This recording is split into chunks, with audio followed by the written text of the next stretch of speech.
남편은 제가 학부모 모임에 참석하는 것을 단 한 번도 허락하지 않았어요. 그래서 저는 학부모 자원봉사자로 위장해 학교에 잠입했죠. 다음 순간 교실에서 아들 옆에 앉아있는 사람을 보고 저는 그 자리에서 경찰에 신고했습니다. 7년간의 거짓말이 드러나고 저희 가족은 산산조각 났어요. 제 이름은 이수진, 올해 32살입니다. 김민준과 결혼한 지 햇수로 7년이 되었고 저희에게는 아들 김준우가 있어요. 올해 초등학교 3학년입니다. 아마 믿기지 않겠지만 결혼 7년 동안 아들이 유치원에 다닐 때부터 지금까지 모든 학부모 모임과 체험활동에 김민주는 저를 단 한 번도 참여시키지 않았어요.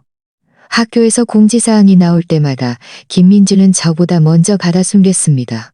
늘 회사에 야근이 많아 도저히 시간을 낼 수 없으니 자기 부모님을 보내겠다거나 아예 자신이 휴가를 내고 가곤 했죠. 처음에는 그가 바쁘게 일하며 우리 가정을 위해 애쓴다고 생각해서 별다른 의심 없이 이해했습니다. 하지만 그런 일이 반복되자 제 마음속에는 의구심이 싹트기 시작했어요. 지난주 아들의 담임 선생님이 학부모 단체 채팅방에 학부모 모임 공지를 올렸습니다. 이번 주 금요일 오후 2시였죠. 저는 일부러 김민준에게 미리 말했습니다. 이번에는 내가 직접 가고 싶어. 준우가 학교에서 어떻게 지내는지도 보고 싶고 선생님과도 이야기도 나누고 싶어. 그런데 김민주는 생각할 틈도 없이 거절하더군요. 늘 하던 그 뻔한 변명이었습니다. 김민주는 미간을 찌푸리며 말했습니다. 이수진, 당신은 그냥 가지마. 학부모 모임은 내가 갈게. 당신 봐. 평소에 집안일 하느라 바쁘고 옷차림도 수수하잖아. 혹시라도 가서 준우 체면을 깎으면 어떡해. 선생님과는 내가 알아서 잘 이야기할 테니 걱정 마. 이 말을 한두 번 들은 것이 아니었습니다. 이전에는 그저 서운함을 느꼈을 뿐 제가 정말 부족해서 그런 줄 알았죠. 하지만 이번에는 제 안에서 분노가 치밀어 올랐습니다. 매일 집에서 빨래하고 밥하고 아이 돌보며 집안을 완벽하게 꾸려 그가 마음 편히 회사에 다닐 수 있도록 뒷바라지했는데 그의 입에서 빨래할 수 있도록 뒷바라지했는데 게다가 저는 아이의 친엄마인데 제 아들의 학부모 모임에 참석하는 것이 뭐가 그리 대수라고 매번 그에게 저지다녀야 한단 말인가요? 생각할수록 이상했습니다. 김민준의 변명은 너무나 억지스러웠어요. 제가 평범하게 입고 간다 한들 어떤 학부모가 자식을 진심으로 위하지 않겠어요? 설마 선생님이 학부모의 옷차림 때문에 사람을 차별할 리도 없고 분명 뭔가 문제가 있었습니다. 그가 저에게 무언가를 숨기고 있는 것이 분명했어요. 저는 김민준과 다투지 않았습니다. 겉으로는 가지 않겠다고 승낙했지만 속으로는 가지 않겠다고 승낙했지만 이번에는 기어코 가야겠다고. 7년 동안 제가 학교 문턱도 밟지 못하게 막았던 그 숨겨진 진실이 무엇인지 제 눈으로 직접 확인해야 했습니다. 그날 밤 김민준과 아들이 잠든 후 저는 몰래 휴대폰을 꺼내 학부모 단체 채팅방을 열었습니다. 담임 선생님의 연락처를 찾아 조심스럽게 메시지를 보냈죠. 학부모 자원봉사자로 이번 학부모 모임에 참석해 작은 도움이라도 드리고 싶다고 상황을 설명했습니다. 혹시 선생님이 김민준에게 이야기할까봐 일부러 아이에게 깜짝 선물을 해주고 싶으니 김민준 씨에게는 당분간 비밀로 해달라고 부탁했습니다. 놀랍게도 선생님은 흔쾌히 승낙해 주셨고 오후 1시 반에 학교 정문에서 만나 자원봉사자 조끼를 받아가라고 말씀하셨습니다. 메시지를 보낸 후 제 마음은 긴장과 흥분으로 뒤섞여 손바닥에는 땀이 흥건했습니다. 김민준이 숨긴 진실을 밝혀내고 싶으면서도 차마 받아들일 수 없는 장면을 보게 될까봐 두렵기도 했습니다. 하지만 어떻든 가야만 했습니다. 더 이상 그에게 속아 넘어갈 수는 없었어요. 금요일 오후 1시 저는 일부러 깔끔한 원피스를 골라 입고 가볍게 화장했습니다. 30분 일찍 집을 나섰죠. 차를 가져가지도 않았고 김민준에게 외출한다고 말하지도 않았습니다. 혹시라도 그가 눈치챌까 봐요. 가는 내내 제 심장은 토끼처럼 쿵쾅거렸습니다. 1시 반, 저는 정확히 아들 학교 정문에 도착했습니다. 담임 선생님은 이미 다른 학부모 자원봉사자 몇 부모 자원봉사자 몇 분과 질서 유지 정도만 도와주시면 됩니다. 선생님은 제게 빨간색 자원봉사자 조끼를 건네며 환하게 웃었습니다. 이수진 어머님, 수고 많으시겠어요. 저는 조끼를 받아 입고 선생님께 감사 인사를 한 뒤 다른 학부모들과 함께 학교 안으로 들어섰습니다. 교실 건물로 들어설 때 저는 일부러 모자를 눌러 쓰고 발걸음을 조심스럽게 옮겼습니다. 혹시라도 김민준을 알거나 저를 아는 사람을 만난 일이 정체가 탄로 날까봐 두려웠죠. 아들 교실은 3층에 있었습니다. 계단을 오르다 멀리서 3학년 2반 팻말을 발견하자 제 심장은 더욱 격렬하게 뛰기 시작했습니다. 심호흡을 한번 하고 다른 자원봉사자들과 함께 걸어갔습니다. 교실 문은 열려 있었고 이미 몇몇 학부모가 와서 선생님과 이야기를 나누고 있었습니다. 저는 재빨리 교실을 훑어봤지만 김민준의 모습은 보이지 않았고 마음은 조금 안도했습니다. 선생님은 저희에게 임무를 분배해 주셨습니다. 저는 책상 위에 놓인 자료들을 정리해서 각 자리마다 나누어주는 일을 맡았습니다. 자료 뭉치를 들고 교실 뒷줄로 천천히 걸어갔습니다. 한 장 한 장 정리하며 제 눈은 참을 수 없이 교실 안의 모든 것을 훔쳐보며 아들의 자리를 찾았습니다. 그때 교실 문 앞에서 발소리가 들려왔습니다. 저는 무의식적으로 고개를 들었고 심장이 쿵 내려앉는 듯 했습니다. 설마 김민준이 온 건가? 고개를 들어보니 김민준이 아니라 낯선 학부모 2명이 들어섰습니다. 마음속에 맴돌던 불안감이 잠시 가라앉았죠. 저는 얼른 고개를 숙여 자라앉았죠. 저는 얼른 고개를 숙여 자료 정리하는데 집중하는 척했지만 또 어떤 이는 각 자리마다 생수를 놓아주고 있었죠. 또 어떤 이는 다른 자원봉사자들은 이미 바쁘게 움직이고 있었습니다. 어떤 이는 칠판이다.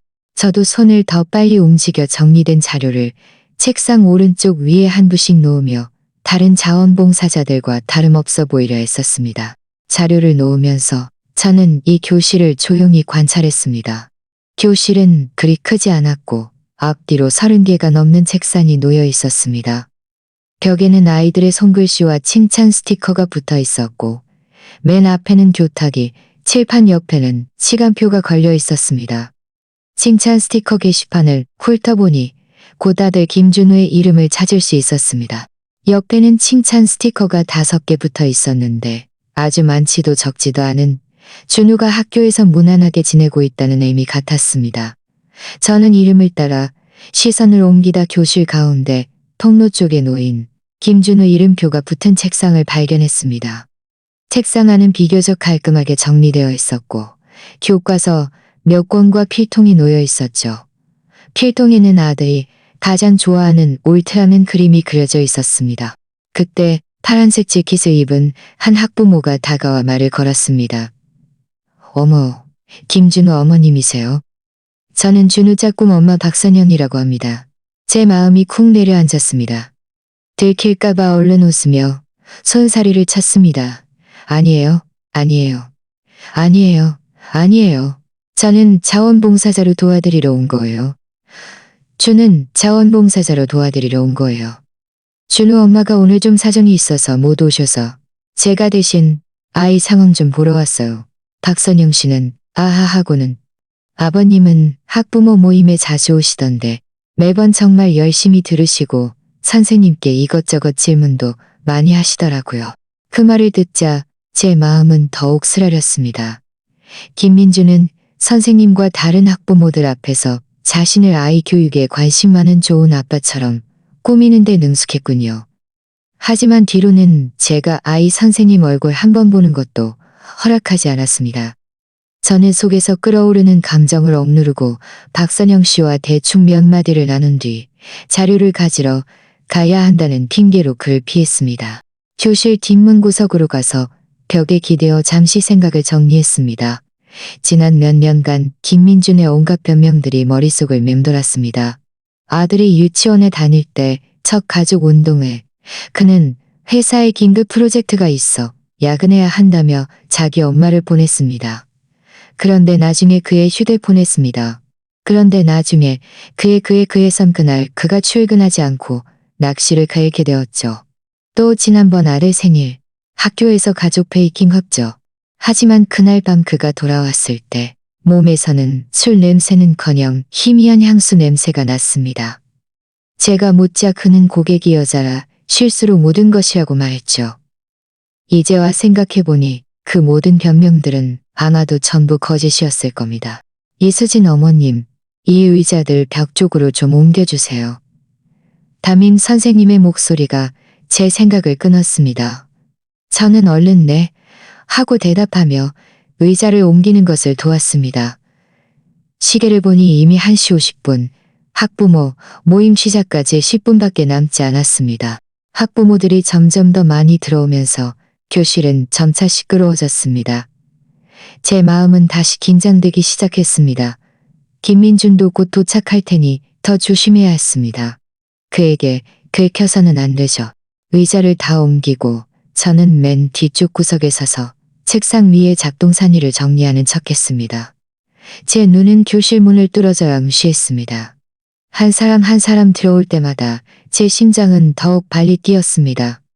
김민준이 도대체 무슨 꽁꽁이인지 봐야 했습니다. 그가 학부모 모임에 제가 오는 것을 그렇게 필사적으로 막는 이유가 도대체 무엇을 숨기기 위함일까요? 바로 그때 교실 문 앞에서 다시 발소리가 들려왔습니다. 이번에는 묵직한 발소리였습니다. 제 심장이 쿵하고 세게 울렸습니다. 7년간의 함께한 시간 덕분에 저는 단번에 김민준이라는 것을 알아챘습니다. 저는 얼른 고개를 숙여 얼굴을 벽 쪽으로 돌리고 최대한 제 등이 문 쪽을 향하게 했습니다. 심장이 목구멍 밖으로 튀어나올 듯 쿵쿵 뛰었습니다. 저는 바닥을 뚫어져라 쳐다보았고 선생님이 요즘 바쁘냐고 묻는 소리도요. 담임 선생님은 웃으며 대답했습니다. 김민준 씨 오셨네요. 어서 앉으세요. 김민준 씨 같은 열성적인 학부모를 기다리고 있었답니다. 준우가 요즘 많이 발전했어요. 이따 모임에서 특별히 칭찬할 거예요. 저는 속으로 비웃었습니다. 그는 정말 연기에 능숙하더군요. 선생님 앞에서는 언제나 아이 교육에 신경 쓰는 좋은 아빠 모습이니까요. 저는 천천히 고개를 살짝 들고 눈꼬리로 앞쪽을 몰래 훔쳐보며 그가 어느 자리에 앉는지 보려 했습니다. 학교 규칙에 따르면 학부모는 아이의 자리에 맞춰 앉게 되어 있었습니다. 준우의 자리는 가운데 통로 쪽이었으니 그에 해당하는 학부모 자리도 당연히 그 옆이었죠. 저는 그쪽으로 시선을 돌렸다가 순간 멈칫했습니다. 피가 머리끝까지 솟구치는 것 같았습니다. 김민준은 분명 준우의 자리 옆으로 걸어갔지만 앉지 않았습니다. 대신 옆으로 서서 자리에 앉아있는 사람을 향해 웃어 보였습니다. 그런데 그 자리에, 원래 제가 앉아야 할 그 자리에, 낯선 여자가 앉아야 할 그 자리에, 낯선 여자가 앉아있는 것이 아니겠습니까? 그 여자는 아이보리색 원피스를 입고 있었고 머리는 부드러운 웨이브 펌을 하고 있었으며 얼굴에는 정교한 화장이 되어 있었습니다. 30대 초반 정도로 보였죠. 그는 바른 자세로 앉아 손에는 수첩을 들고 있었는데 마치 학부모 모임 내용을 기록할 준비라도 된 듯했습니다. 저를 더욱 소름 끼치게 만든 것은 김준우가 언제 들어왔는지 그 여자 옆에 서 있었다는 겁니다. 그 여자는 손을 들어 김준우의 머리를 부드럽게 쓰다듬었는데 그 동작이 너무나 다정해서 믿을 수 없었습니다. 그리고 제 아들, 제가 10달 품어 낳은 아들이 해맑은 얼굴로 그 여자를 향해 엄마, 오늘 어떻게 오셨어요? 하고 불렀습니다. 엄마. 이 두 글자는 날카로운 칼 두 자루처럼 제 심장을 깊숙이 찔렀습니다. 제 몸은 주체할 수 없이 떨렸고 손에 들고 있던 자료가 바닥에 떨어지는 것도 알아채지 못했습니다. 주변 학부모들은 모두 잡담하느라 바빴고 아무도 저의 이상한 행동을 눈치채지 못했습니다. 저는 그 여자를 뚫어져라 쳐다보았습니다. 머릿속은 텅 비었고 아들의 방금 그 선명한 맴돌았습니다. 도대체 무슨 일이야? 이 여자는 누구지? 왜 내 자리에 앉아 있는 거야? 왜 내 아들이 그 여자를 엄마라고 부르는 거야? 김민주는 무언가 감지했는지 고개를 돌려 이쪽을 힐끗 보았습니다. 저는 얼른 고개를 숙여 옆 기둥 뒤로 몸을 숨겼습니다. 심장이 터져 나갈 것만 같았습니다. 제 이빨이 부딪히는 소리가 들렸고 마음속은 분노와 초조함 그리고 두려움으로 뒤엉켜 있었습니다. 몇 초 후 저는 다시 참지 못하고 고개를 내밀어 그쪽을 다시 보았습니다. 김민준이 그 여자에게 무슨 말을 하자 그 여자는 고개를 끄덕였습니다. 그리고 김민준은 몸을 돌려 교실 밖으로 나갔습니다. 아마 선생님과 인사하러 간 것 같았죠. 그 여자는 김준우의 손을 잡고 옆에 놓인 작은 의자에 앉혔습니다. 가방에서 사탕 하나를 꺼내 준우에게 건네며 웃으며 말했습니다. 엄마가 오늘 특별히 휴가 내고 너 학부모 모임에 같이 온 거야. 준우, 잘해야 해. 준우, 잘해야 해. 잘해야 해. 선생님 말씀 잘 듣고. 알겠지? 이 광경을 보니 저는 더 이상 참을 수 없었습니다. 7년간의 결혼 생활, 7년간의 헌신. 이 모든 것이 하나 거짓말이었단 말인가요? 김민준이 제가 학부모 모임에 참석하지 못하게 막았던 것은 제가 체면을 깎을까 봐서가 아니라 이미 제 아들에게 다른 엄마를 찾아주었기 때문이었습니다. 제 세상이 무너져 내리는 것 같았습니다. 눈물이 통제할 수 없이 흘러내렸죠. 저는 심호흡을 하나 줘. 저는 심호흡을 하며 스스로를 진정시키려 애썼습니다. 안 돼. 이렇게 끝낼 수는 없어. 진실을 밝혀야 해. 경찰 신고. 저는 그 자리에서 경찰에 신고해서 그들이 저지른 이 모든 추악한 짓을 모두에게 알려야 했습니다. 휴대폰을 쥔 손은 땀으로 축축했고 떨렸습니다. 저는 차가운 공기를 3번 깊게 들이쉬고서야 겨우 떨리는 몸을 진정시켰습니다. 손가락으로 화면을 빠르게 넘겨 경찰 신고 버튼을 찾았습니다. 막 전화를 걸려는 순간 담임 선생님이 교환을 들고 교실로 들어와 손뼉을 치며 말했습니다. 학부모님들, 잠시 조용히 해주세요. 학부모 모임 곧 시작하겠습니다. 학부모 모임 곧 시작하겠습니다. 방금까지 이야기하던 학부모들은 각자의 자리로 돌아갔고 낯선 여자도 준우의 어깨를 가볍게 두드리며 자기 자리로 돌아가 앉으라고 했습니다. 제 마음은 더욱 급해졌습니다. 학부모 모임이 정식으로 시작된 후에 신고하면 더 혼란스러워질 것이고 저는 그 자리에서 그들의 거짓말을 폭로해야 했습니다. 김민준에게 변명할 기회를 주어서는 안 되죠. 저는 더 이상 망설이지 않고 통화 버튼을 눌러 휴대폰을 귀에 댔습니다. 전화는 금방 연결되었고 친절한 상담원의 목소리가 들려왔습니다. 안녕하세요. 무슨 긴급 상황이신가요? 제 목소리는 흥분과 분노로 떨렸지만 최대한 또렷하게 말했습니다. 경찰관님, 신고하겠습니다. 한비초등학교 3학년 2반 교실입니다. 여기서 누가 저를 속이고 제 자리를 빼앗아 제 아들 엄마 행세를 하고 있습니다. 제가 말을 마치자마자 교실은 순식간에 술렁였습니다. 모든 학부모의 시선이 일제히 저에게 꽂혔고 그들의 눈빛은 놀라움과 의욕으로 가득했습니다. 담임 선생님도 당황해서 얼른 제게 다가와 말했습니다. 이수진 어머님, 진정하세요. 혹시 무슨 오해가 있으신 건 아니겠죠? 낯선 여자도 자리에서 일어섰습니다. 얼굴이 하얗게 질린 채 저를 바라보는 눈빛에는 당황스러움이 스쳤지만 이내 애써 침착한 표정을 지으며 말했습니다. 이봐요. 이분 혹시 사람을 잘못 보신 거 아니세요? 저는 김준우 엄마예요. 최지은이라고 합니다. 당신은 누구세요? 당신이 김준우 엄마라고? 저는 화가 나서 온몸이 떨렸습니다. 그 여자를 손가락으로 가리키며 소리쳤습니다. 여기서 헛소리하지 마.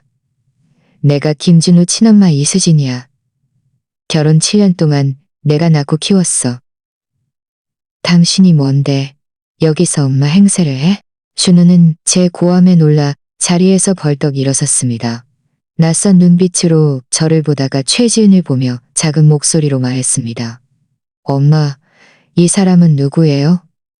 아들이 엄마라고 부른 것이 아직도 최지은을 향한 소리였다는 것을 듣자 제 마음속 칼날이 또 한 번 깊이 박히는 듯 했습니다. 눈물이 더 이상 참을 수 없이 뺨을 타고 흘러내렸습니다. 준우야, 엄마야, 나를 못 알아보겠니? 최지은은 이 상황을 보고 얼른 준우를 안으며 저에게 눈을 부라렸습니다. 이 사람 좀 봐. 학교에 와서 아이를 겁주다니. 당신은 일부러 소란 피우러 온 것 같으니 당장 나가요. 안 그러면 나도 경찰에 신고할 거예요.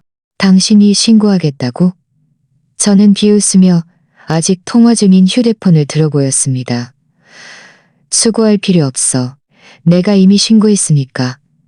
경찰이 곧 올 거야. 그때 가서 누가 사칭범인지 제대로 따져보자고. 주변 학부모들은 웅성거렸습니다. 어떤 이는 휴대폰으로 사진을 찍고 어떤 이는 작은 소리로 수군거렸죠. 박선영 씨도 다가와 제 팔을 잡아 끌며 말했습니다. 이봐요. 이분, 최지은 씨는 분명히 학부모 모임에 자주 오셨어요. 저희는 모두 그분이 준우 엄마인 줄 알았는데요. 그가 자주 왔다고? 제 마음은 더욱 싸늘해졌습니다. 김민준이 그 여자에게 저를 사칭하게 한 것이 처음이 아니었군요. 그들은 이 거짓말을 그렇게 오랫동안 연기해왔단 말인가요? 제가 더 말을 하려던 순간 김민준이 급하게 밖에서 뛰어들어오는 것이 보였습니다. 교실 안의 혼란스러운 상황을 보고 제 손에 들린 휴대폰을 보자마자 그의 얼굴은 순식간에 새하얗게 질렸습니다. 김민준은 달려와 제 휴대폰을 낚아채듯 빼앗아 들고 전화기에 대고 소리쳤습니다.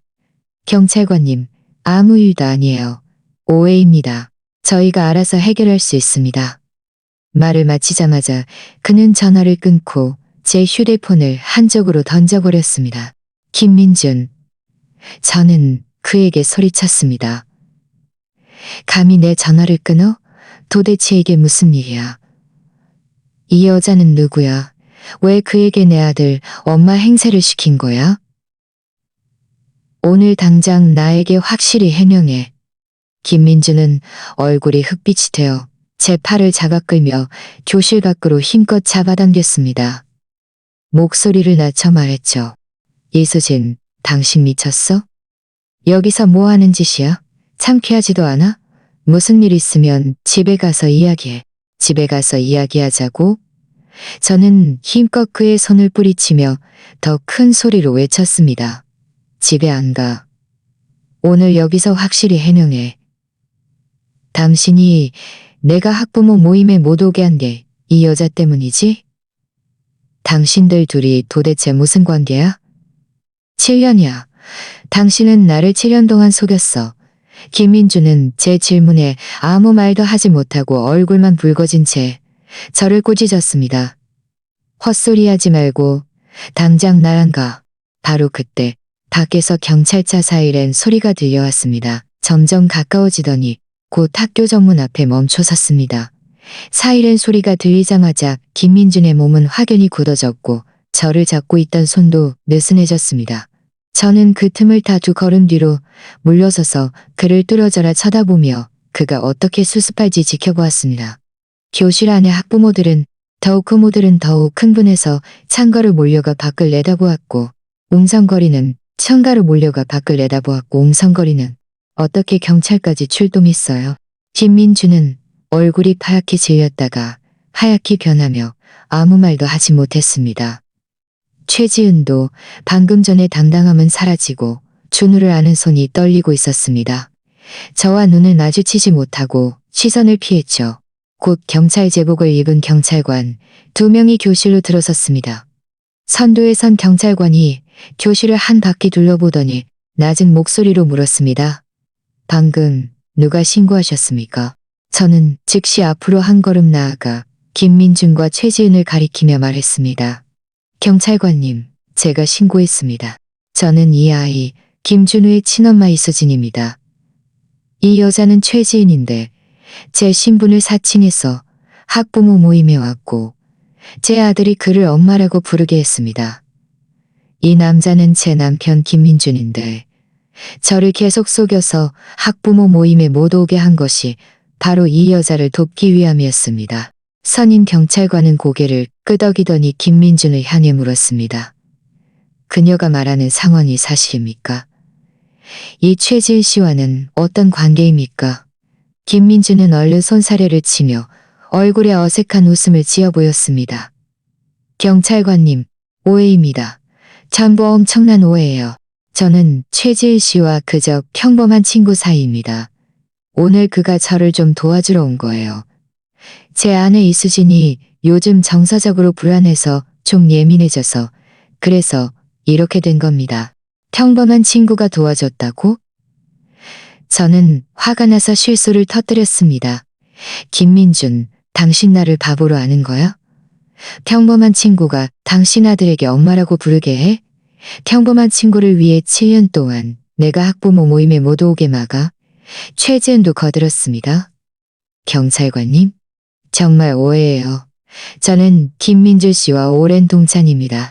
오늘 김민준 씨가 갑자기 급한 회의가 생겨서 도저히 자리를 비울 수 없어서 저에게 학부모 모임에 대신 참석해서 아이 좀 돌봐달라고 부탁한 거예요. 저는 준우랑 평소에도 자주 만나서 아이가 저를 친근하게 생각해서 습관적으로 엄마라고 부른 거지 일부러 사칭한 게 아닙니다. 헛소리 마. 저는 참지 못하고 거친 말을 내뱉었습니다. 당신은 분명히 자기가 김준우 엄마라고 말했잖아. 이제 와서 대신 참석했다고? 그리고 박선영 씨. 방금 그가 학부모 모임에 자주 왔다고 하지 않았어? 경찰관님께 말해줘요. 그가 김준우 엄마 신분으로 학교에 자주 왔는지. 박선영 씨는 지목당하자 잠시 망설이더니 결국 앞으로 나와 경찰관에게 말했습니다. 경찰관님, 이 최지은 씨는 확실히 학부모 모임에 여러 번 오셨어요. 매번 준우의 학부모 자리에 앉아 계셨고요. 저희는 모두 그분이 김준우 엄마인 줄 알았습니다. 김민준 씨도 가끔 오셨지만 대부분은 최지은 씨가 오셨어요. 박선영 씨의 말은 김민준과 최지은의 거짓말을 직접적으로 폭로했습니다. 김민준의 얼굴은 더욱 굳어졌습니다. 그는 앞으로 한 걸음 나아가 다시 제 팔을 잡으려 했고 뭔가 더 말하려 했지만 경찰관에게 제지당했습니다. 경찰관은 엄숙하게 말했습니다. 더 이상 실랑이 하지 마십시오. 현재 상황이 좀 복잡하니 두 분 모두 저와 함께 경찰서로 가서 상황을 명확히 설명해 주십시오. 그리고 선생님, 증인으로 함께 가주시면 감사하겠습니다. 김민준은 계속 변명하려 했습니다. 경찰관님, 정말 이렇게까지 할 필요 없습니다. 저희끼리 해결할 수 있습니다. 잔말 말고. 다른 젊은 경찰관이 그를 끊었습니다. 지금 당사자가 신분 사칭으로 신고했으니 저희는 반드시 철저히 조사해야 합니다. 어서 정리하고 저희와 함께 가시죠. 김민준은 어쩔 수 없이 저를 원망스럽게 노려본 뒤 몸을 돌려담임 선생님에게 준우를 돌봐달라고 몇 마디 당부했습니다. 담임 선생님은 난감한 표정이었지만 고개를 끄덕였습니다. 저는 최지은에게 안개 낯선 눈빛으로 저를 보는 준우를 보며 마음이 아팠습니다. 다가가 그의 머리를 쓰다듬으려 했지만 최지은이 무의식적으로 몸을 피했습니다. 저는 속에서 치밀어 오르는 아픔을 억누르고 주미에 고르는 아픔을 억누르고 준우에게 말했습니다. 준우야, 엄마랑 아빠가 경찰서에 잠시 다녀올 거야. 금방 올 테니 학교에서 선생님 말씀 잘 듣고 있어. 알겠지? 준우는 저를 보다가 김민준과 최지은을 보더니 작은 소리로 옹 하고 고개를 숙이며 아무 말도 하지 않았습니다. 저는 아이가 지금 분명히 두렵고 혼란스러울 것이라는 것을 알았지만 우선 이 문제를 해결해야만 했습니다. 경찰관이 재촉했습니다. 됐습니다. 저는 경찰관을 따라 밖으로 나갔고 김민준과 최지은이 뒤를 따랐습니다. 가는 내내 김민준은 저에게 눈짓을 하며 더 이상 소란 피우지 말라고 했지만 저는 못 본 척했습니다. 최지은은 계속 고개를 숙이고 아무 말도 하지 않았습니다. 무슨 생각을 하는지 알 수 없었죠. 학교 정문을 나서 경찰차에 오를 때 저는 교실 건물을 뒤돌아보았습니다. 이 7년간의 거짓말이 이제 완전히 드러날 것이라는 것을 알았습니다. 결과가 어떻든 저는 더 이상 예전처럼 나약하게 참고만 있지라 경찰차는 사이렌을 울리며 곧 경찰서에 도착했습니다. 신문실로 들어가자 경찰관은 저희 세 사람을 각자 앉게 했고 담임 선생님은 옆방으로 가서 진술서를 작성했습니다. 신문실 안의 불빛은 매우 밝았고 사람의 마음을 불안하게 만들었습니다. 김민준과 최지은은 제 맞은편에 앉아둘다 고개를 숙이고 저를 쳐다보지 못했습니다. 선임 경찰관이 수첩을 꺼내 엄숙하게 말했습니다. 이제 두 분이 사건의 전말을 명확히 설명해 주십시오. 김민준은 고개를 들었지만 시선을 피하며 우물쭈물 말했습니다. 경찰관님, 정말 오해입니다. 저는 최지은 씨와 그저 오랜 동창 사이입니다. 오늘 제가 정말 급한 회의가 있어서 자리를 비울 수 없어서 그에게 학부모 모임에 대신 가달라고 부탁한 겁니다. 제 아내 이수진이 아마 요즘 집에 너무 오래 있다 보니 좀 예민해져서 그래서 오해한 겁니다. 또 그 변명이요? 저는 비웃었습니다. 김민준, 여기는 경찰서야. 당신 집이 아니라고. 당신이 아무렇게나 거짓말하면 넘어갈 줄 알아? 방금 박선영 씨도 경찰관께 말했어. 최지은이 학부모 모임에 처음 간 게 아니라고. 매번 내 아들 엄마 신분으로 갔잖아. 이것도 당신이 말하는 도와주는 거야? 경찰관도 미간을 찌푸리며 김민준을 보며 말했습니다. 김민준 씨, 솔직하게 말하는 게 좋을 겁니다. 상황을 숨기는 것은 당신에게 이로울 게 없습니다. 단순한 도움이 목적이었다면 상대방이 왜 아이의 어머니를 사칭했습니까?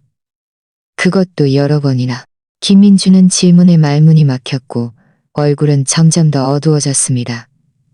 두 손을 꽉 쥐고 있었는데 손바닥에는 땀이 흥건했습니다. 경찰관은 그가 말하지 않자 다시 최지은에게로 시선을 돌렸습니다. 최지은 씨, 말씀해 보세요. 김민준 씨와는 도대체 어떤 관계입니까? 왜 김준우의 어머니를 사칭해서 학부모 모임에 갔습니까? 최지은의 몸이 떨리더니 갑자기 눈물이 뚝뚝 떨어졌습니다. 흐느끼면서 말했습니다. 경찰관님, 제가 잘못했습니다. 제가 엄마를 사칭하지 말았어야 했어요. 저는 김민준 씨와 저희는 함께한 지 5년이 됐습니다. 뭐라고? 저는 벌떡 일어섰습니다. 목소리가 떨렸습니다. 당신들이 함께한 지 5년이라고? 나는 김민준과 결혼한 지 7년이야. 그러니까 우리가 결혼한 지 2년 만에 당신들이 만났다는 말이잖아. 최지은은 고개를 끄덕이며 저를 감히 쳐다보지 못했습니다. 네, 그렇습니다. 김민준 씨가 저에게 당신과 감정이 좋지 않아서 오래전부터 이혼하고 싶었지만 아이가 너무 어려서 당신에게 말하지 못했다고 했어요. 아이가 더 크면 이혼 수속을 받고 저와 결혼하겠다고 했습니다. 결혼해? 저는 화가 나서 온몸이 떨렸습니다. 고개를 돌려 김민준을 쳐다보았습니다. 김민준, 그가 말하는 게 사실이야? 당신 감히 나 몰래 그 여자랑 5년이나 만났어? 게다가 그 여자한테 나랑 이혼하고 결혼하겠다고 속였어? 김민준은 다급하게 소리쳤습니다. 헛소리 듣지 마. 아니야. 최지은, 여기서 말도 안 되는 소리 하지 마. 말도 안 되는 소리라고? 최지은도 흥분해서 김민준에게 소리쳤습니다. 김민준, 당신이 나한테 그런 말 안 했다고 할 수 있어? 당신이 나 몰래 나한테 아파트 안 사줬다고 할 수 있어? 매달 절반은 내 집에서 살았잖아. 부인할 수 있어? 최지은의 말은 마치 벼락처럼 제 귓가를 강타했습니다. 저는 한참을 멍하니 있다가 겨우 정신을 차렸습니다. 김민준이 감히 그 여자에게 아파트를 사주고 게다가 자주고 어쩐지 그동안 그간을 야근이다 출장이다 변명했지. 알고 보니 저를 속인 것이었어. 저는 그가 우리 가정을 위해 열심히 일한다고 믿었는데 알고 보니 다른 여자에게 시간을 쏟고 있었던 겁니다. 경찰관은 재빨리 저희의 싸움을 중단시키며 말했습니다. 조용히 하십시오. 모두 진정하세요. 최지은 씨, 김민준 씨가 당신에게 아파트를 사줬다고 했는데 증거가 있습니까? 최지은은 고개를 끄덕이더니 가방에서 아파트 등기부등본 사본을 꺼내 경찰관에게 건넸습니다. 이게 그가 저에게 사준 아파트입니다. 행복 아파트에 있는 거고요. 등기부등본에는 제 이름으로 되어 있어요. 그가 저에게 주는 보장이라고 했어요. 이혼 후에 저희가 거기서 살기로 했습니다. 경찰관은 사본을 받아 읽어본 뒤 다시 김민준을 쳐다보았습니다. 김민준 씨, 그가 말하는 게 사실입니까? 정말 그에게 아파트를 사줬습니까? 김민준의 얼굴은 순식간에 새하얗게 질렸고 더 이상 변명 한마디 하지 못했습니다. 그는 의자에 주저앉아 두 손으로 머리를 감싸 안고 절망적인 표정을 지었습니다. 그의 이런 모습을 보니 최지은이 말한 것이 모두 사실이라는 것을 알 수 있었습니다.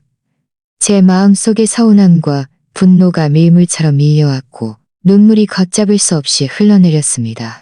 저는 김민준을 쳐다보며 목이 메인 목소리로 말했습니다. 김민준, 우리 결혼 7년이야. 이 가정을 위해 내 직업도 포기하고 매일 집에서 빨래하고 밥하고 아이를 돌보며 집안을 완벽하게 꾸렸어. 우리는 점점 더 잘 살게 될 거라고 믿었는데 당신은 감히 나한테 이렇게 해? 나 몰래 바람 피우고 나를 5년 동안이나 속였어. 나한테 미안하지도 않아? 이 가정한테 미안하지도 않아? 김민주는 고개를 들었습니다. 그의 눈은 핏발이 서 있었습니다. 그는 저를 보며 말했습니다. 이수진, 내가 잘못했어. 당신한테 미안해. 최지은은 동창회에서 우연히 다시 만났어. 내가 한순간의 실수로 그와 만나게 된 거야. 원래 당신에게 말하려고 했는데 당신이 힘들어할까봐 아이에게도 안 좋은 영향을 줄까봐 계속 숨겼어. 한순간의 실수라고? 저는 비웃었습니다. 한순간의 실수가 5년 동안 지속될 수 있어? 한순간의 실수로 그 여자한테 아파트를 사줄 수 있어? 김민준, 더 이상 변명하지 마. 당신은 그냥 사기꾼이야. 경찰관은 한숨을 쉬며 저희에게 말했습니다. 이제 상황은 명확해졌습니다. 김민준 씨는 혼인 중 외도를 했고 배우자를 속여 제3자에게 부동산을 증여했습니다. 비록 이것은 민사 분쟁에 해당하여 저희 소관은 아니지만 만약 이혼을 원하신다면 이 증거들을 가지고 법원에 소송을 제기할 수 있습니다. 말을 마친 경찰관은 저희일 수 있습니다. 경찰서를 나올 때쯤 하늘은 이미 어두워져 있었습니다. 김민주는 제 손을 잡으려 했지만 저는 매몰차게 뿌리쳤습니다. 최지은은 옆에 서서 복잡한 눈빛으로 저희를 바라보았지만 아무 말도 하지 못했습니다. 저는 저를 배신한 이 두 사람을 보며 오직 한 가지 생각뿐이었습니다. 이혼. 김민준과 반드시 이혼할 것이며 그에게 대가를 치르게 할 겁니다. 그가 최지은에게 사준 아파트는 우리의 부부 공동 재산이니 반드시 되찾아올 겁니다. 경찰서를 나오자 김민준은 저를 따라 집으로 오려 했지만 저는 그를 단호하게 꾸짖어 돌려보냈습니다. 최지은도 김민준이 따라오지 못하자 슬그머니 택시를 타고 떠났습니다. 저는 혼자 어둠 속을 걸었습니다. 차가운 밤바람이 얼굴을 스쳤지만 오히려 혼란스러웠던 제 머릿속을 맑게 해주었습니다. 경찰서에서는 분노와 서운함으로 가득했지만 이제는 좀 진정되었습니다. 최지은이 말했던 그 모든 것들이 계속 귓가에 맴돌았습니다. 김민준이 그에게 아파트를 사줬고 등기부등본에는 그에게 아파트를 사줬고 등기부등본에는 그에게 아파트를 사줬고 저는 그가 회사에서 중간 관리직으로 일하고 매달 월급이 얼마인지 보너스가 있는지조차 알지 못했습니다. 그는 매달 저에게 300만 원의 생활비만 주었고 그걸로 반찬 사고 생필품 사고 아이 물건 사라고 했죠. 저는 늘 부부 사이에는 서로 믿어야 한다고 생각했습니다. 그가 돈을 벌어오니 저는 그저 집안을 잘 관리하면 된다고 생각했고 그의 통장을 확인해 볼 생각했고 이제 와 생각해 보니 저는 정말 바보 같았습니다. 그는 바로 제 이런 약점을 이용해 거리낌 없이 재산을 빼돌렸고 우리의 부부 공동 재산을 다른 여자를 기쁘게 하는 데 썼습니다. 최지은이 말한 그 아파트 한 채는 아마 그가 빼돌린 재산의 빙산의 일각일지도 모릅니다. 저는 모든 것을 철저히 조사해야 했습니다. 그를 이렇게 쉽게 봐줄 수는 없었습니다. 집에 돌아오니 집은 텅 비어 있었습니다. 김민주는 돌아오지 않았고 아들 준우는 김민준의 엄마가 데려갔다고 했습니다. 아이가 충격받을까봐 하룻밤 재우겠다고요. 저는 반대하지 않았습니다. 지금은 정말 아이를 돌볼 여력이 없었고 아이에게 제 이런 초라한 모습을 보여주고 싶지도 않았습니다. 저는 옷을 갈아입고 따뜻한 물 한 잔을 마신 뒤 집안을 뒤지기 시작했습니다. 김민준에게 검은색 서류 가방이 하나 있었는데 매일 출근할 때 들고 다니고 퇴근하면 서재의 옷장에 넣어두는 것을 기억했습니다. 이전에는 그의 서류 가방을 만져본 적이 없었지만 이제는 그 안에 있는 모든 것을 꺼내 만져본 적이 없었지만 서재로 가서 옷장을 열자 과연 그 검은색 서류 가방이 보였습니다. 저는 심호흡을 한 번 하고 지퍼를 열었습니다. 서류 가방 안에는 그의 노트북, 서류 몇 장, 그리고 지갑이 들어있었습니다. 저는 먼저 서류들을 꺼내 꼼꼼히 살펴보았지만 대부분 그의 업무 서류였고 별다른 유용한 정보는 없었습니다. 다시 그의 지갑을 열어보니 현금 몇십만 원, 신용카드 몇 장, 그리고 그의 신분증만 들어있었습니다.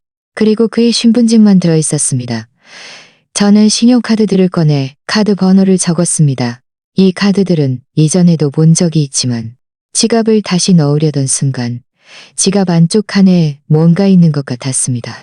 손을 넣어보니 접혀있는 종이 한 장이 만져졌습니다. 종이를 켜보니 등기부등본 사본이었습니다. 최지은이 말한 행복 아파트의 아파트가 아니라 강동 리젠트 가든에 위치한 다른 아파트였습니다. 등기부등본에는 김민준의 이름이 적혀 있었습니다. 저는 멍하니 굳었습니다. 강동 리젠트 가든, 김민준의 이름이 적혀 있었습니다. 김민준이 이 아파트를 언급한 적은 단 한 번도 없었습니다. 우리가 지금 살고 있는 아파트는, 지금 살고 있는 아파트는 그가 언제 또 다른 아파트를 샀단 말인가요? 저는 재빨리 등기부등본의 날짜를 확인했습니다. 3년 전 구매한 것이었습니다. 3년 전은 바로 김민준이 회사 업무가 많아 자주 야근하고 출장 간다고 말했던 시기였습니다. 알고 보니 그는 일이 바빴던 것이 아니라 몰래 아파트를 사고 있었던 겁니다. 이 아파트의 총액은 적어도 1억억 원이 넘을 텐데 그에게 어디서 이렇게 많은 돈이 났을까요? 저는 종이 쪽지를 조심스럽게 보관하고 계속해를 조심스럽게 보관하고 한 장 한 장 넘겨볼수록 제 마음은 더욱 경악했습니다. 그 안에는 많은 명품 영수증들이 있었는데 모두 여자들을 위해 산 가방, 목걸이, 화장품들이었습니다. 금액도 만만치 않았고 가장 싼 것도 몇십만 원이었습니다. 게다가 호텔 숙박 기록과 항공권 일정표도 있었는데 모두 김민준과 최지은이 함께 여행을 다닌 증거였습니다. 저는 또 통장을 하나 찾았는데 그 안에 금액이 무려 5억 원이 넘었습니다. 이 통장은 한 번도 본 적이 없었고 예금 주명은 김민준이었습니다. 입금 날짜는 모두 여러 차례에 걸쳐 이루어졌고 매번 몇 천만 원씩 입금되어 있었습니다. 이 돈 또한 그가 몰래 숨겨둔 비자금이었습니다. 이 모든 증거들을 보니 제 마음속의 분노는 더욱 강해졌습니다. 김민준은 외도했을 뿐만 아니라 이렇게 많은 부부 공동 재산을 몰래 빼돌렸고 두 채의 아파트를 샀습니다. 한 채는 상간녀에게, 한 채는 자신이 숨겨두었고 게다가 5억 원이 넘는 비자금까지 모았고 게다가 5억 원이 넘습니다. 저는 모든 증거를 정리해서 서류 봉투에 넣어 제 옷장 안에 숨겼습니다. 그리고 휴대폰을 꺼내 가장 친한 친구 한서연에게 전화를 걸었습니다. 한서연은 변호사였고 지금은 그의 도움이 필요했습니다. 전화는 금방 연결되었고 한서연은 전화로 제게 물었습니다. 수진아, 이 시간에 전화로 제게 물었습니다. 수진아, 이 시간에 전화하고 무슨 일이야? 저는 눈물을 참으며 오늘 있었던 일과 제가 찾은 일, 제가 찾은 이 증거들을 한서연에게 김민주는 혼인 중 외도를 했고 부부 공동 재산을 빼돌렸으니 명백한 유책 배우자야. 이 증거들을 잘 보관해둬. 내일 내가 너랑 같이 법원에 가서 상담해 줄게. 분명히 그에게 대가를 치르게 할 수 있을 거야. 한서연의 위로와 지지 덕분에 제 마음은 한결 놓였습니다. 저는 한서연에게 말했습니다. 서연아, 내일 번거롭게 해서 미안해. 내일 오전 10시에 법원 앞에서 만나자. 한서연과의 전화를 끊고 저는 씻고 잠자리에 들었습니다. 하지만 침대에 누워 뒤척이며 잠을 이룰 수 없었습니다. 머릿속에는 온통 김민준이 저를 배신한 장면과 그가 빼돌린 재산 증거들만 가득했습니다. 동이틀 무렵이 되어서야 겨우 잠이 들 수 있었습니다. 다음 날 아침 8시가 넘어서 급한 노크 소리에 잠이 깼습니다. 한서연이 온 줄 알고 얼른 일어나 문을 열었습니다.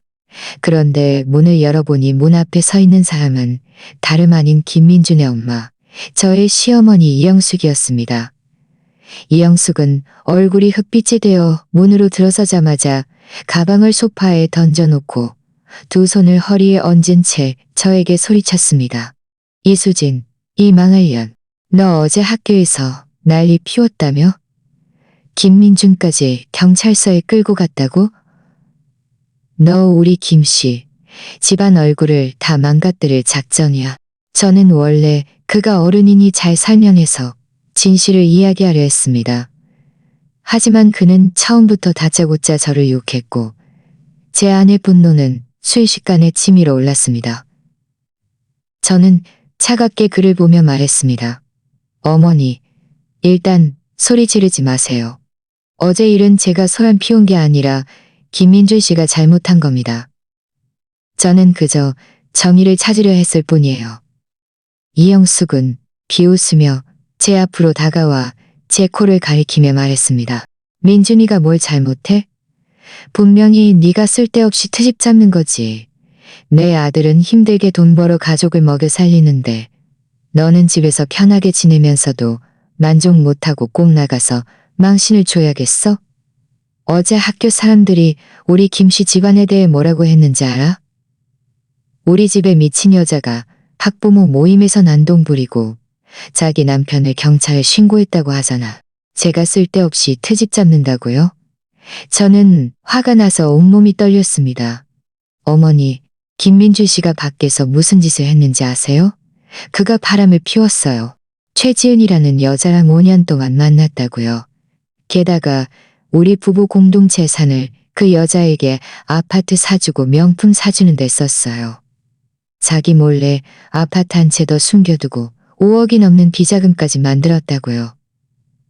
그동안 그가 제가 학부모 모임에 못 가게 한 건 바로 그 여자를 숨기기 위함이었고 그 여자에게 제 아들 엄마 행세를 시킨 거였어요. 저는 제가 진실을 말하면 이영숙이 적어도 충격받을 거라고 생각했습니다. 하지만 그는 전혀 믿지 않았고 오히려 더 화를 냈습니다. 너 여기서 헛소리하지 마. 민준이는 그런 애가 아니야. 분명히 네가 혼자 상상해서 괜히 민준이랑 싸우려고 트집 잡는 거지. 그 최재은이라는 애는 민준이 오랜 동창이라고 내가 알아. 그 애는 그저 좋은 마음으로 학부모 모임에 대신 가준 건데 네가 그걸 그렇게 말하다니. 좋은 마음으로 도와줬다고요? 저는 제 귀를 믿을 수 없었습니다. 어제 경찰서에서 최지은 스스로가 김민준과 5년 동안 만났다고 인정했어요. 김민준이 그에게 사준 아파트 등기부등본 사본, 그리고 그들이 함께 여행 간 항공권과 호텔 기록까지 제가 다 찾았다고요. 이 모든 게 증거예요. 증거? 무슨 증거? 내가 보기엔 네가 다 조작한 거야. 이영숙은 말하면서 손을 뻗어 저를 밀치려 했습니다. 이수진, 내가 말하는데 너 당장 민준이한테 사과하고 이 일 덮어. 안 그러면 내가 너 가만 안 둘 거야. 네가 감히 민준이랑 이혼하면 너 빈손으로 쫓아낼 거고 준우 양육권도 꿈도 꾸지 마. 이전에는 그를 어른으로 존중했기에 그가 무슨 말을 하든 최대한 참았습니다. 하지만 이제 그는 이렇게 분별 없이 김민준 편을 들고 저를 밀치고 심지어 협박까지 했습니다. 저는 더 이상 참을 수 없었습니다. 저는 그의 손을 잡아 힘껏 뿌리쳤습니다. 차갑게 말했죠. 어머니, 너무 심하게 하지 마세요. 김민준 씨가 잘못했으면 책임을 져야 합니다. 저는 그에게 사과하지 않을 것이고 그를 용서하지도 않을 겁니다. 이혼은 당연히 할 거고요.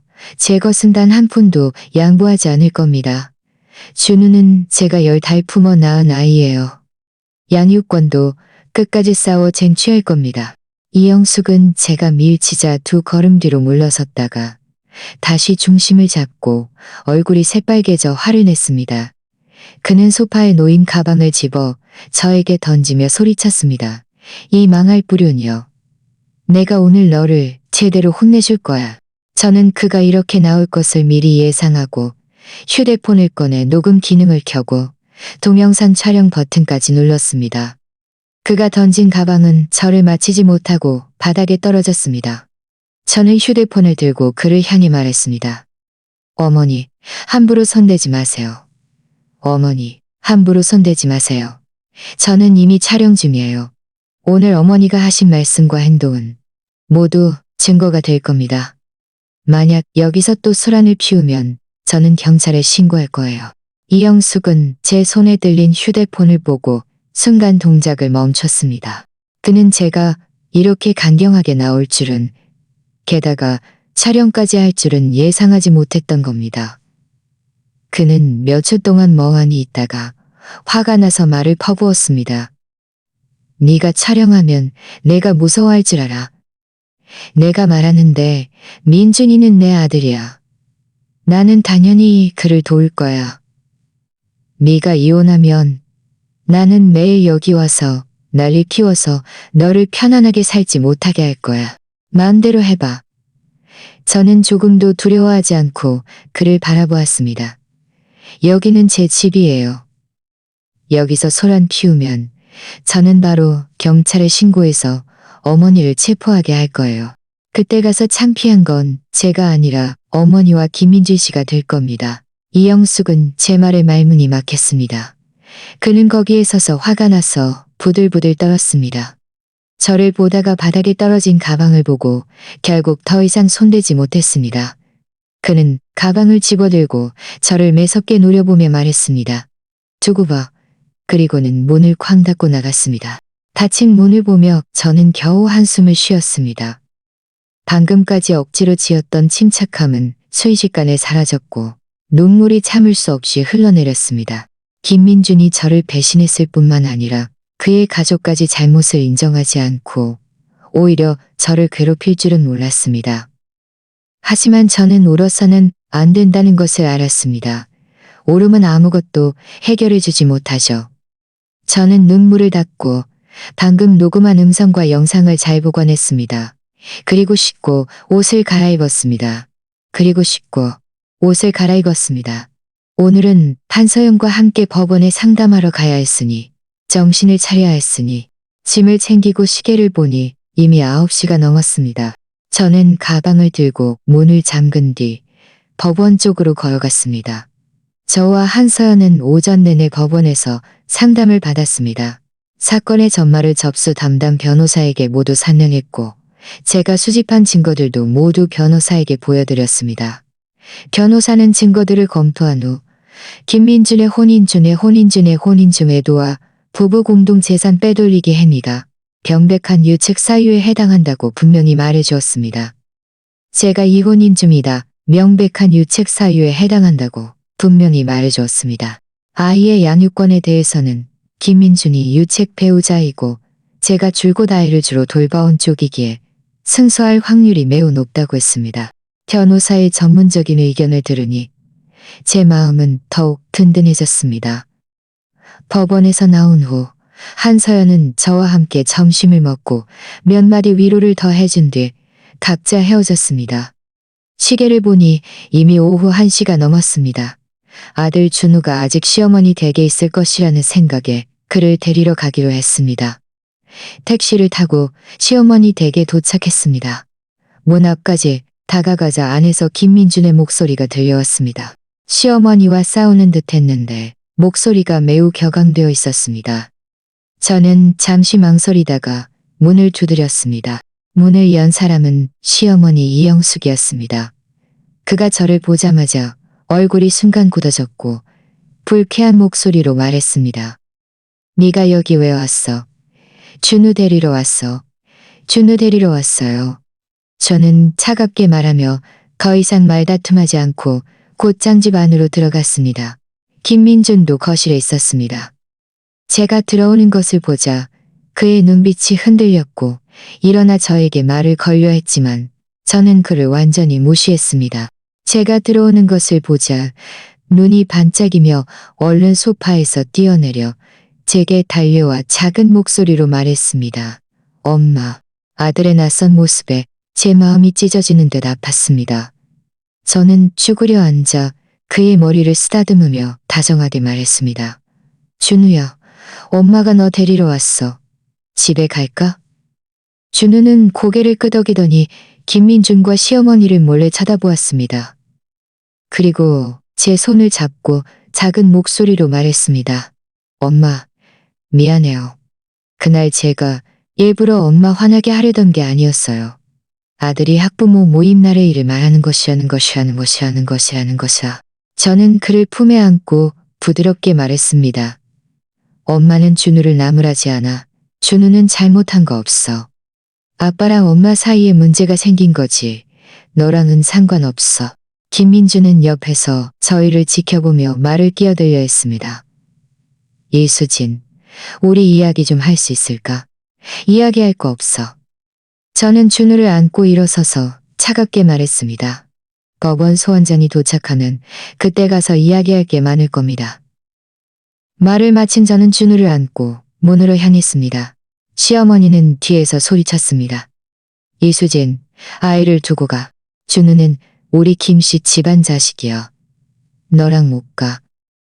저는 발걸음을 멈추고 그를 뒤돌아보며 말했습니다. 준우는 제가 낳았어요. 제가 데려가고 싶으면 데려가는 거예요. 또 막아서면 경찰에 신고할 겁니다. 말을 마친 저는 준우를 안고 그대로 밖으로 나갔습니다. 그들의 고함 소리는 더 이상 듣지 않았습니다. 집에 돌아와 준우를 소파에 앉히고 간식거리를 챙겨준 뒤 부엌으로 가서 저녁을 준비했습니다. 식사 중에 저는 아들을 보며 오랫동안 망설이다가 결국 그와 솔직하게 이야기하기로 결심했습니다. 학부모 모임 날의 일이 아이에게 분명히 심리적인 그림자를 남겼을 것이라는 것을 알았고 아들의 입을 통해 준민준과 최지은에 대한 더 많은 것을 알고 싶었습니다. 저는 젓가락을 내려놓고 다정하게 말했습니다.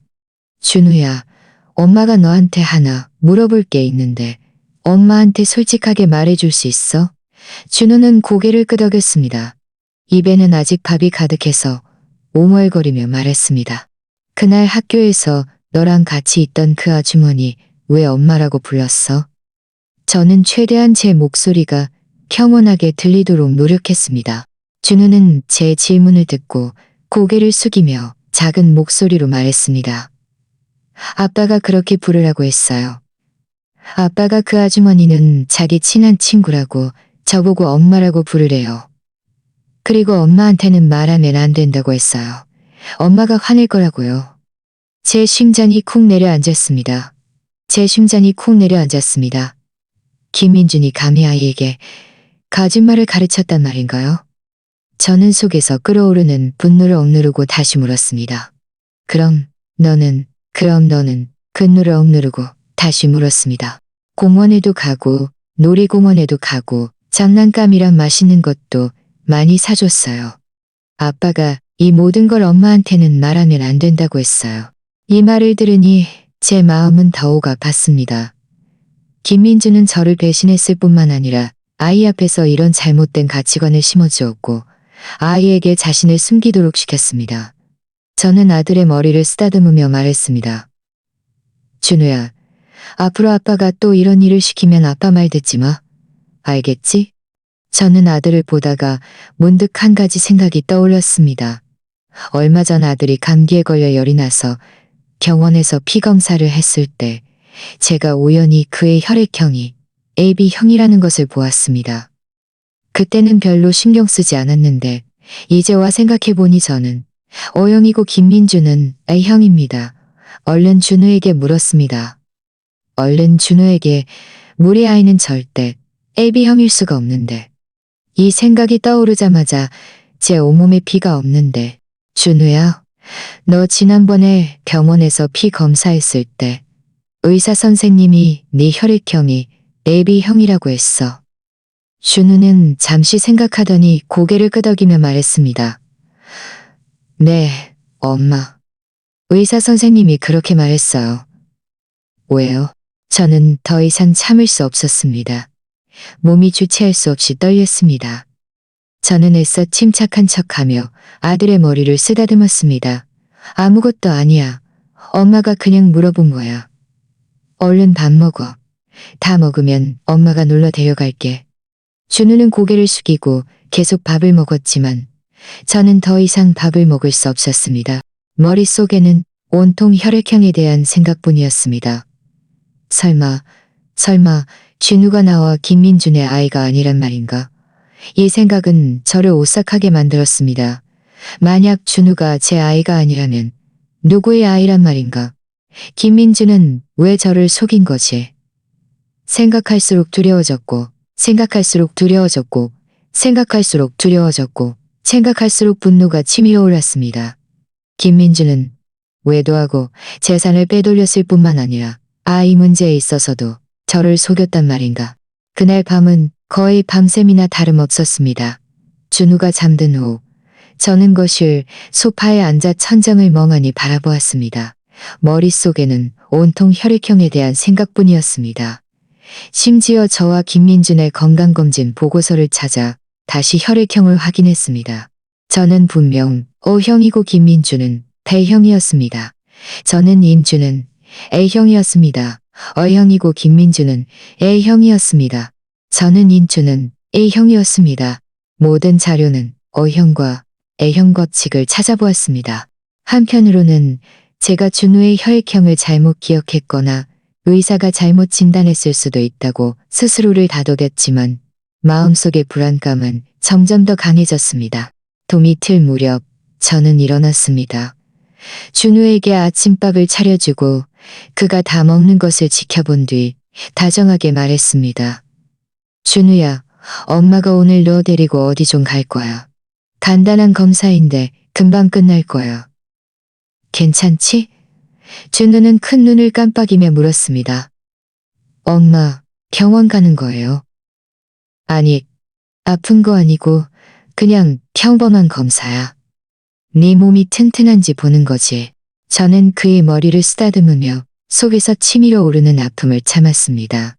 검사 끝나면 엄마가 네가 제일 좋아하는 햄버거 사줄게. 어때? 준우는 햄버거를 먹을 수 있다는 말에 즉시 기뻐하며 좋아요 하고 대답했습니다. 저는 준우를 데리고 정신유전자 감정센터로 갔습니다. 들어갈 때 제 다리가 떨렸습니다. 직원들은 매우 친절하게 제 요구를 확인한 후 저희에게 샘플 채취했습니다. 채취 과정은 간단했습니다. 면봉으로 이간을 몇 번 긁는 것이었죠. 준우는 조금 무서워하며 제 손을 꽉 잡았습니다. 저는 계속 작은 소리로 그를 위로했지만 제 마음은 칼로 베는 듯 아팠습니다. 채취가 끝난 후 직원들은 결과가 나오려면 3일이 걸린다고 말했습니다. 저는 연락처를 남기고 준우를 데리고 감정센터를 나섰습니다. 햄버거를 사주지 않고 바로 집으로 돌아왔습니다. 도저히 그럴 기분이 아니었습니다. 머릿속에는 온통 감정 결과에 대한 생각뿐이었죠. 이 3일은 제게 3년처럼 길게 느껴졌습니다. 밥도 제대로 못 먹고 잠도 제대로 못 자고 온종일 마음이 불안했습니다. 김민주는 제게 여러 번 전화하고 많은 메시지를 보냈지만 저는 모두 받지 않았습니다. 시어머니도 제게 전화해서 제가 철없다고 욕했지만 저는 그의 번호를 차단했습니다. 저는 매일 준우와 함께 시간을 보냈습니다. 밥을 해주고 이야기를 들려주고 함께 놀아주었습니다. 그의 천진난만한 모습을 보며 마음이 아프면서도 갈등했습니다. 만약 감정 결과가 정말 그가 제 아이가 아니라는 것을 증명한다면 저는 어떻게 해야 할까요? 저는 그를 8년 동안 키웠고 이미 제 친아들처럼 생각했습니다. 정말 그를 떠나보내고 싶지 않았지만 김민준의 배신을 생각하면 치가 떨렸습니다. 드디어 감정 결과를 받는 날이 왔습니다. 저는 이웃에게 준우를 잠시 돌봐달라고 부탁하고 혼자 감정센터로 갔습니다. 감정센터 문 앞에 도착해서 몇 번이나 심호흡을 한 후에야 겨우 용기를 내어 안으로 들어섰습니다. 직원이 봉인된 감정 보고서를 제게 건넸습니다. 보고서를 받아든 제 손가락은 떨렸고 차마 열어볼 용기가 나지 않았습니다. 저는 마음속으로 간절히 빌었습니다. 오랫동안 망설이다가 결국 봉투를 뜯어 감정 보고서를 꺼냈습니다. 제 시선은 곧바로 마지막 감정 결론에 꽂혔습니다. 검사 결과 이수진과 김준우의 친자 관계는 배제됨. 이 문장을 본 순간 제 세상이 뒤집히는 것 같았습니다. 손에 들고 있던 감정 보고서가 바닥에 떨어졌습니다. 저는 의자에 주저앉았고 눈물은 끊어진 실처럼 뚝뚝 떨어졌습니다. 결국 제 짐작이 맞았습니다. 준우는 정말 제 아이가 아니었습니다. 제가 8년 동안 키운 아들이 감히 제 친아들이 아니었다니. 제가 7년 동안 사랑하고 7년 동안 믿었던 김민준이라는 남자가 감히 저에게 이렇게 엄청난 거짓말을 꾸몄다니. 그는 외도하고 재산을 빼돌렸을 뿐만 아니라 감히 저에게 다른 사람의 아이를 8년 동안이나 키우게 했다니. 제가 도대체 뭘 잘못했길래 그가 저에게 이렇게까지 하는 걸까요? 저는 감정센터에서 오랫동안 울었습니다. 목이 쉬도록 울고 나서야 겨우 일어섰습니다. 바닥에 떨어진 감정 보고서를 주워 조심스럽게 보관했습니다. 눈물을 닦자 제 눈빛은 더욱 확고해졌습니다. 이렇게 끝낼 수는 없어. 김민준을 찾아가 이 모든 것이 도대체 무슨 일인지, 준우가 도대체 누구의 아이인지 확실히 물어봐야 했습니다. 택시를 타고 곧장 김민준의 회사로 갔습니다. 회사 문 앞에 도착해서 저는 곧장 그의 사무실로 쳐들어갔습니다.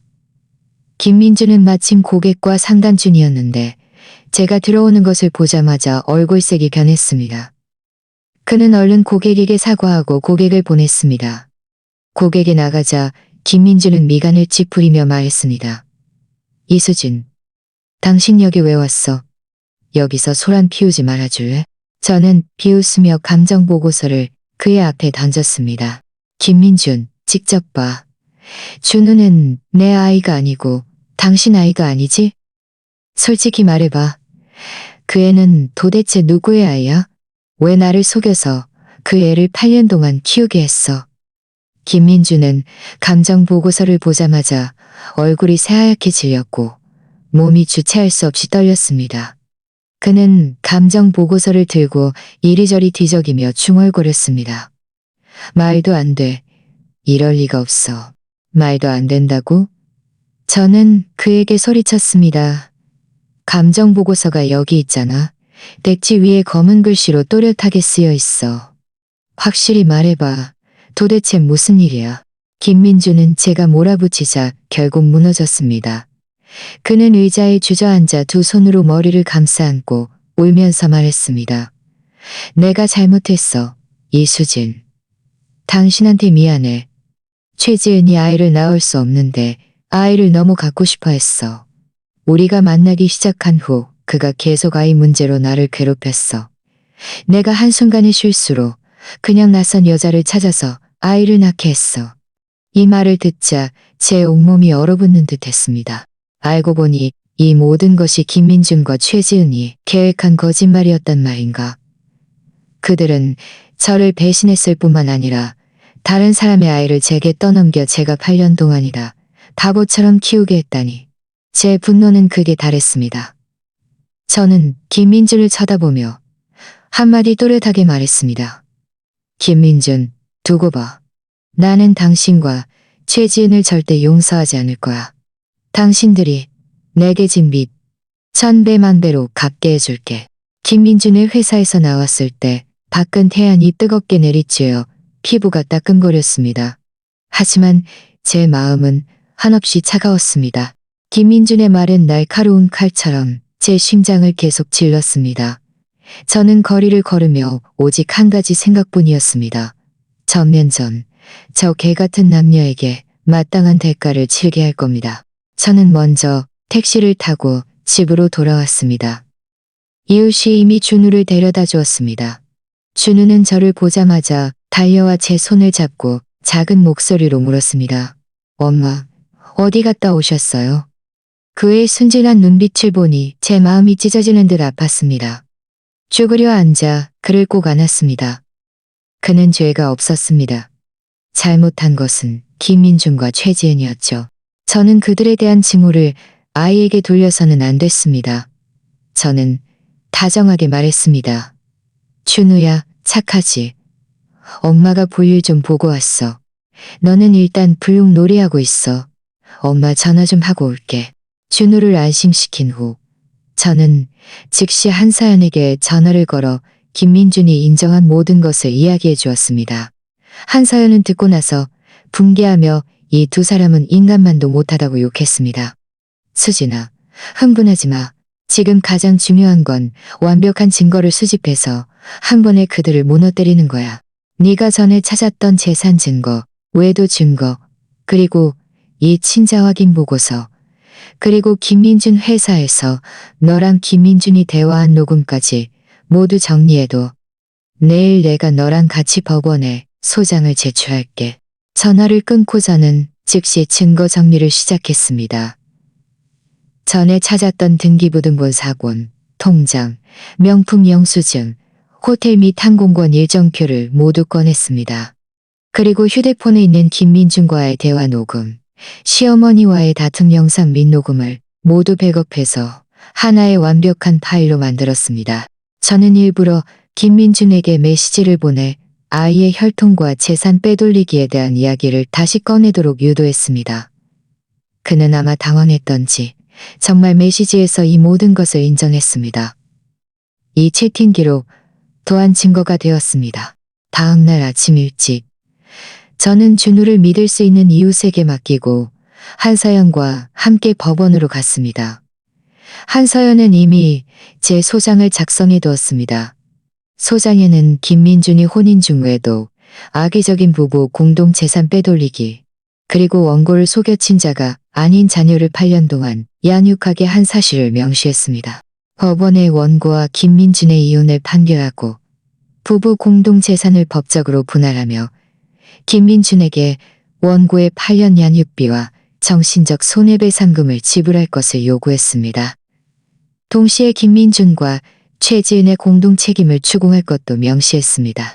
소장과 모든 증거를 제출한 후 법원 직원은 제게 접수 통지서를 주며 7영업일 이내에 재판 일정을 통보할 것이라고 말했습니다. 법원에서 나온 후 한서연은 제 어깨를 두드리며 말했습니다. 수진아, 안심해. 증거가 이렇게 충분하니 법원은 분명히 네 요구를 지지할 거야. 이제 우리는 재판을 기다리며 김민준과 최지은이 어떻게 될지 지켜보자. 저는 고개를 끄덕였습니다. 마음은 한결 편해졌습니다. 하지만 김민준이 이렇게까지 포기하지 않을 줄은 몰랐습니다. 그날 오후 그는 제게 전화해서 비굴한 목소리로 사과했습니다. 자신이 잘못을 인정하니 용서해주고 이혼하지 말아달라고 애원했습니다.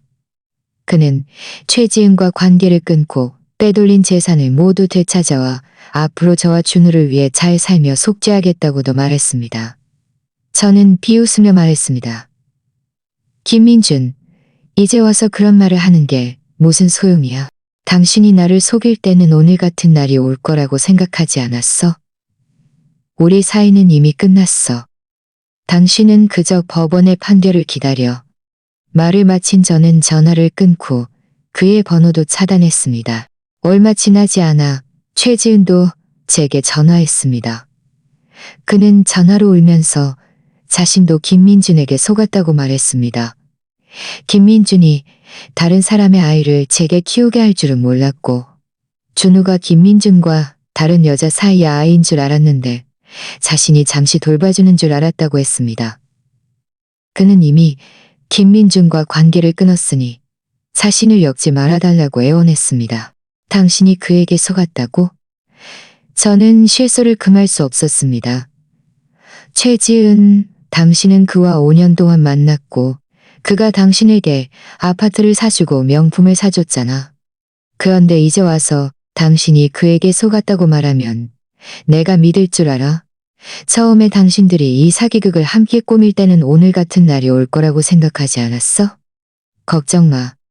나는 당신을 용서하지 않을 거야. 당신도 당신이 한 일에 대해 책임을 져야 해. 그 후 며칠 동안 김민준과 최지은은 여러 가지 방법으로 저에게 연락을 해왔습니다. 사과하며 용서를 빌거나 협박하거나 위협하기도 했습니다. 하지만 저는 모두 거절했습니다. 그들이 이제 벼랑 끝에 몰려 이런 식으로 제가 소송을 취하하게 만들려 한다는 것을 알았습니다. 하지만 제가 어떻게 그들을 뜻대로 하게 내버려 둘 수 있겠어요? 곧 법원에서 재판 일정을 통보해 왔습니다. 10일 후로 잡혔죠. 재판 전날 한서연은 일부러 저를 찾아와 증거와 재판 절차를 다시 한번 확인해 주었습니다. 재판 때 긴장하지 말고 사실대로 말하면 된다고 자신이 모든 것을 도와줄 거라고 말했습니다. 재판 당일 저는 깔끔한 옷을 입고 일찍 법원에 도착했습니다. 김민준과 최지은도 와 있었습니다. 김민준은 많이 초췌해 보였고 머리카락 몇 가닥은 하얗게 새어 있었습니다. 최지은은 고개를 숙이고 저를 쳐다보지 못했습니다. 김민준의 엄마도 왔는데 저를 보자마자 악독하게 노려보며 작은 소리로 욕설을 퍼부었습니다. 재판이 시작된 후 판사는 저희에게 각자 사건 경위를 진술하게 했습니다. 저는 김민준의 혼인중 외에도 재산 빼돌리기, 그리고 저를 속여 친자가 아닌 자녀를 양육하게 한 모든 사실을 하나부터 10까지 이야기했고 모든 증거를 제출했습니다. 김민준은 처음에는 제가 제출한 증거가 조작된 것이라고 변명하려 했지만 확실한 증거 앞에서 변명하려 할 재산으로 사준 아파트 제작된 것이라고 그의 변명하려 했지만 확실한 증거 앞에서 그의 변명은 힘없이 무너졌습니다. 최지은은 계속 울면서 자신이 무고하고 김민준에게 속았다고 말했지만 재판은 오전 내내 진행되었고 마지막으로 판사는 휴정 후 선고를 내리겠다고 발표했습니다. 법정을 나설 때 김민준이 저를 가로막고 핏발선 눈으로 말했습니다. 이수진, 제발 부탁이야. 한 번만 더 기회를 줘. 정말 잘못을 뉘우쳤어. 정말 잘못을 뉘우쳤어. 저는 차갑게 그를 갈아보며 말했습니다.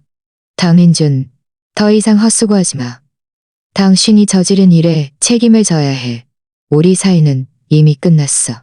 정의는 늦을지라도 결코 오지 않는 법은 없다는 것을 알았습니다. 곧 공정한 판결을 받게 될 겁니다. 법원에서 돌아온 후 저는 김민준과 최지은의 어떠한 집착에도 더 이상 신경 쓰지 않고 준우와 함께 법원의 최종 판결을 기다렸습니다. 며칠 동안 준우는 뭔가 감지한 듯 이전보다 더 저에게 매달렸습니다. 제가 어디를 가든 제 뒤를 따라다녔죠. 그가 불안감을 느끼고 있다는 것을 알았습니다. 저는 매일 그와 더 많은 시간을 보내고 이야기를 들려주고 게임을 하며 최대한 제 사랑을 느끼게 해주고 게임을 하며 마침내 법원 선고일이 되었습니다. 저는 여전히 준우를 이웃에게 맡기고 한서연과 함께 법원으로 갔습니다. 김민준, 최지은 그리고 시어머니도 모두 와 있었습니다. 김민준의 얼굴은 여전히 핏기 없었고 눈빛에는 초조함과 불안감이 가득했습니다. 최지은은 검은 옷을 입고 고개를 숙이고 있었는데 법원 직원들에게 제지당했습니다. 법원 직원들에게 제지당했었는데 머리카락도 헝클어져 이전의 세련된 모습은 찾아볼 수 없었습니다. 재판정은 매우 조용했고 모든 사람의 시선은 판사에게 집중되었습니다. 판사는 판결문을 들고 엄숙하게 낭독했습니다. 판사는 먼저 김민준이 혼인 중 최지은과 부적절한 관계를 유지한 사실을 명확하고 확실한 증거로 인정했습니다. 다음으로 김민준이 혼인 기간 중 악의적으로 부부 공동재산을 빼돌려 최지은에게 거액의 재산을 증여함으로써 저의 정당한 재산권을 침해했다고 보았습니다. 마지막으로 김민준이 김준우가 피고의 친생자가 아니라는 사실을 고의로 숨기고 저를 속여 준우를 8년 동안 양육하게 하여 저에게 심각한 정신적 피해를 입혔다고 판단했습니다. 위 사실들을 근거로 법원은 최종적으로 다음과 같이 판결했습니다. 1. 원고 이수진과 피고 김민준의 이혼을 허가한다. 2. 피고 김민준은 본 판결 확정일로부터 15일 이내에 원고 이수진에게 8년간의 양육비 총 2억 4천만 원을 반환한다. 3. 부부 공동 재산 중 강동 리젠트 가든에 위치한 부동산은 원고 이수진의 소유로 한다. 피고 김민준 명의의 예금, 차량 및 기타 재산은 모두 원고 이수진의 소유로 하며 피고 김민준은 빈손으로 나간다. 4.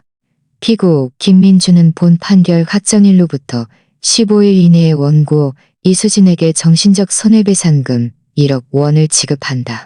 5. 피고 최지은은 위 재양 및 재산 금액에 대해 연대 배상 책임을 진다.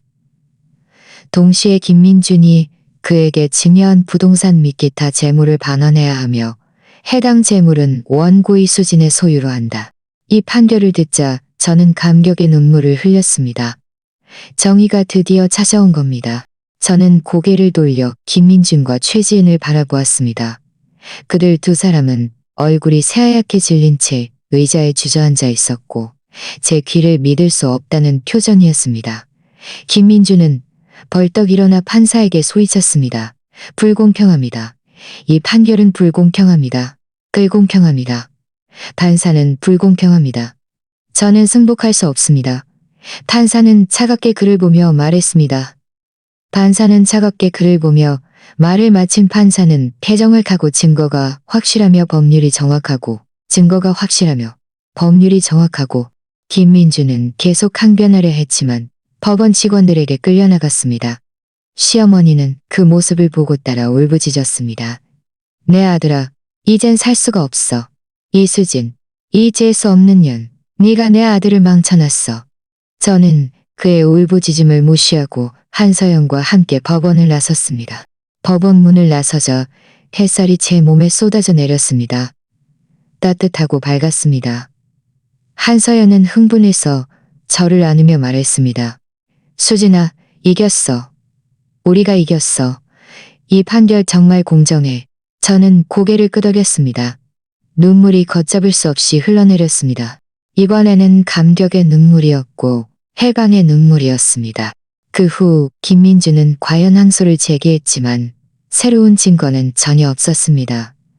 항소 법원은 곧 그의 항소를 기각하고 원심을 유지했습니다. 김민준은 완전히 만연자실했습니다. 그는 빈손으로 쫓겨났을 뿐만 아니라 저에게 3억 6천만 원의 비용을 지불해야 했습니다. 그의 명의로 된 예금과 차량은 법원에 의해 압류되어 경매에 붙여졌고 저의 비용을 지불하는데 사용되어 붙여졌고 그는 김민준이 사준 아파트를 저에게 반환해야 했고 연대 배상 책임도 져야 했습니다. 그는 김민준에게 돈을 요구했지만 김민준은 이미 빈털터리가 되어 돈을 내놓을 수 없었습니다. 두 사람은 이 문제로 크게 다투었고 결국 원수가 되어 서로를 비난하고 욕했습니다. 최지은은 준우가 김민준의 아이가 아니라는 것을 알고 나서 더욱 후회했습니다. 자신이 김민준에게 완전히 속았다고 생각했지만 후회에도 이미 늦었습니다. 그는 자신의 행동에 대한 대가를 치러야 했습니다. 나중에 저는 김민준이 회사에서 명예실주로 해고되었다는 소식을 들었습니다. 그는 여러 직장을 찾아보았지만 이전의 추문 때문에 아무도 그를 고용하려 하지 않았습니다. 시어머니도 사람들의 손가락질을 견디지 못하고 시골 고향집으로 이사갔습니다. 김민준은 혈육에게도 버림받고 일용직 노동으로 생계를 유지하며 가난하고 비참한 삶을 살게 되었습니다. 준우에 대해서는 그의 친부모와 연락이 닿았습니다. 그의 친부모는 젊고 어리석었을 때 그를 낳고 양육할 능력이 없어 그를 보냈던 것이었습니다. 준우의 상황을 알게 된 그들은 매우 후회하며 직접 와서 준우를 만났습니다. 준우는 처음에는 조금 무서워하며 그들과 함께 가려 하지 않았습니다. 저는 그를 인내심 있게 설득했고 친부모도 그를 많이 사랑한다고 말해주었습니다. 결국 준우는 친부모와 함께 떠났습니다. 떠날 때 그는 저를 오랫동안 안고 싶으면 엄마 보고 싶을 거예요 라고 말했습니다. 준우를 떠나보낸 후 저는 저만의 아파트에 혼자 살게 되었습니다. 아파트는 제가 새로 리모델링했고 모든 구석구석이 따뜻한 느낌으로 가득했습니다. 저는 분할받은 재산으로 작은 꽃집을 열었습니다. 매일 꽃들과 함께 지내며 삶을 충실하고 행복하게 살아가고 있습니다. 한때 저는 제 인생이 김민준과 가정에 갇혀 있을 거라고 생각했습니다. 하지만 한바탕 충격적인 거짓말 덕분에 저는 주변 살아가는 여자가 되었습니다. 하지만 한바탕 충격적인 거짓말 덕분에 저는 주변 사람들의 덕분에 진짜 얼굴을 보게 되었죠. 비록 과정은 고통스러웠죠. 저는 이제야 깨달았습니다. 여자는 언제 어떤 상황에서도 자신을 잃어서는 안 된다는 것을요. 배신과 기만을 겪었을 때 무조건 참기만 해서는 안 됩니다. 용감하게 맞서서 자신의 정당한 권리를 쟁취해야 합니다. 오늘 이야기가 좋으셨다면 좋아요와 구독 부탁드립니다. 또 어떤 종류의 이야기를 듣고 싶으신지 댓글로 여러분의 생각을 공유해 주세요.